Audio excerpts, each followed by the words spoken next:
Right? I am. Okay, cool. My name is Danny.MPG, and I'll be talking about, my topic is about budget cuts on art and music programs.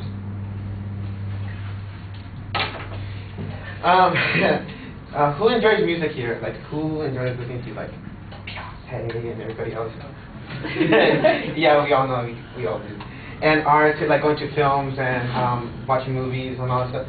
Those are stuff that we enjoy, generally speaking. So music and arts have been a part of everyone's daily lives. We listen to music in the car, or in our iPods, we watch movies, or we draw, or etc., etc. Generally speaking, people enjoy music and arts because it sometimes helps us during our most stressful days, and it calms us down as they're having a long day of work, or a long day at school, or just a long day of your parents just yelling at you. So how does this come with, in contact with education? According to Suzanne Pisonasti Brown, an art teacher at La Escuela Fraternity Elementary School in Milwaukee, Wisconsin, states, art is an essential for a student's complete education.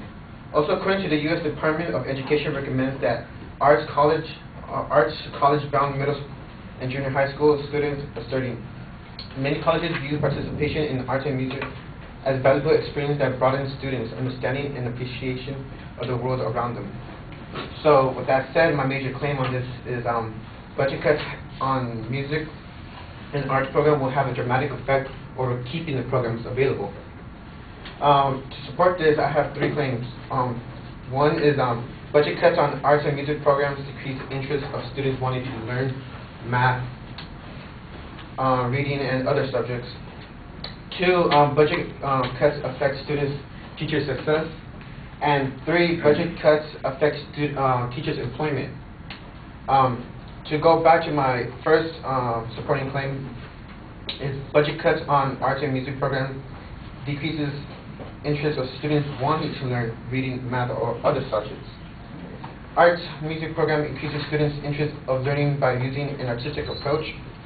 According to Rod Page and Mick Huckabee article on arts education at www.childrensmusicworkshop.com states that research has shown that those who study the arts improve their achievement in other subjects including math, reading, and writing. In math, for example, studies point to a direct connection between music and spatial reasoning and spatial temporal skills, which are pertinent to understanding and using math concepts, which would be helpful for me in here right now. And B, to follow up with that not all students are capable of learning at a direct approach. And with that said, there will always be a decrease on test scores. To continue on what Rod Page and Mick Huckabee said in their article, for high school students, course-taking data collected by the College Board indicated that students of the arts annually outperform their non-arts peers at SATs. In 2004, actually, students who study music scored 40 points higher on the math portion than those students who are not taking any arts at all, which is, oh my God, I really want to have 40 points higher than my SAT scores right now. And similarly, students who study acting in plays and productions outscored their non-arts peers on the verbal portion of the SATs by 66 points. So that's awesome. My second supporting claim is budget cuts affect students' future success. There will be an increase in the absence and violence, which we don't need in this world, actually. According to Martin Rayala, an art, media, and design consultant for the Department of Public Instruction, states that within 2 or 3 years, every school that cuts art showed a decrease in morale and attendance, an increase in vandalism and disruption, and within 3 years, most of them had to add extensive disciplinary staff to account for the problems that were created by not providing the full range of experiences that students need.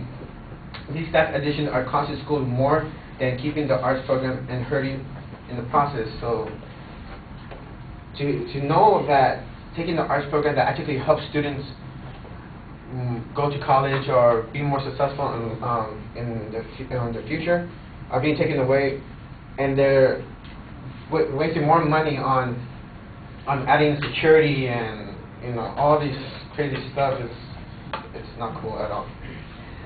With that said, the students will have lack of motivation to become successful.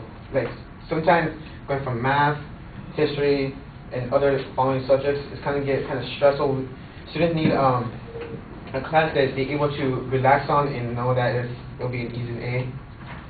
And with that said, there's also be a lack of participation.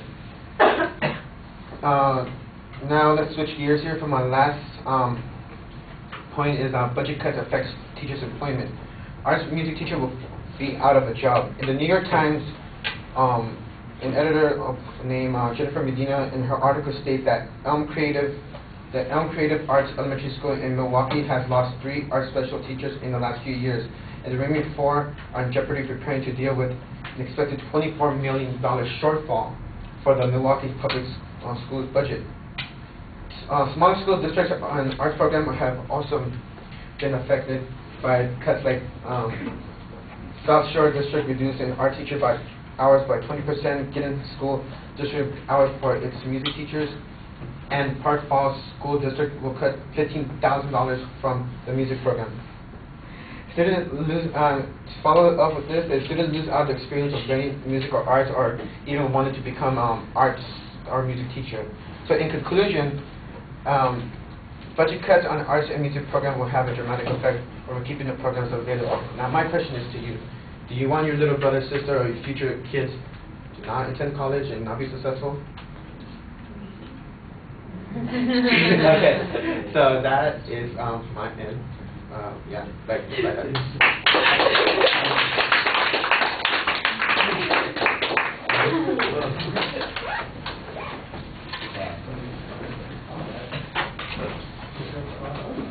Oh.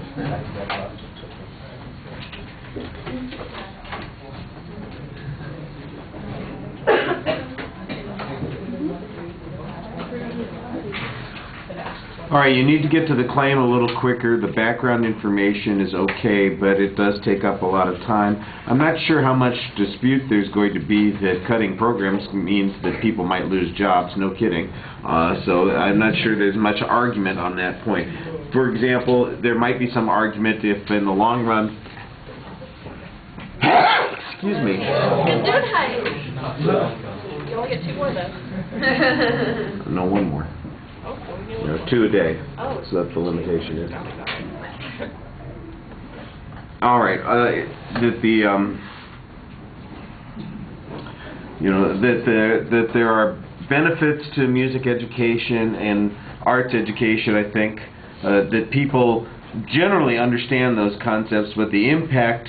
And you could show, for instance, that in the long run we actually lose money. I thought that you had a good piece of information showing that when they cut those programs, then they had to spend more money on security and discipline issues and that sort of thing. If you could show that the trade-off was economically advantageous to keeping those programs, that might be a good justification on that point. I did think that you kind of conflated music and arts education. Sometimes your information is specific to one or the other, and so there's a little bit of equivocation on those points, and I think that you need to focus on the one or the other instead of going in both directions at the same time.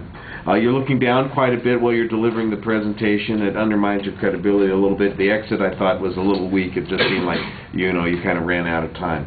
I would like to get in at least one more speaker before we go. I know some of you have that dire need to get the hell out of the room as fast as possible. So why don't those of you who have to, exit because you have a 7 o'clock class, go ahead and head on out. Everyone does. Cool. Everybody has a 7 o'clock class? Yes. Okay. Oh my God.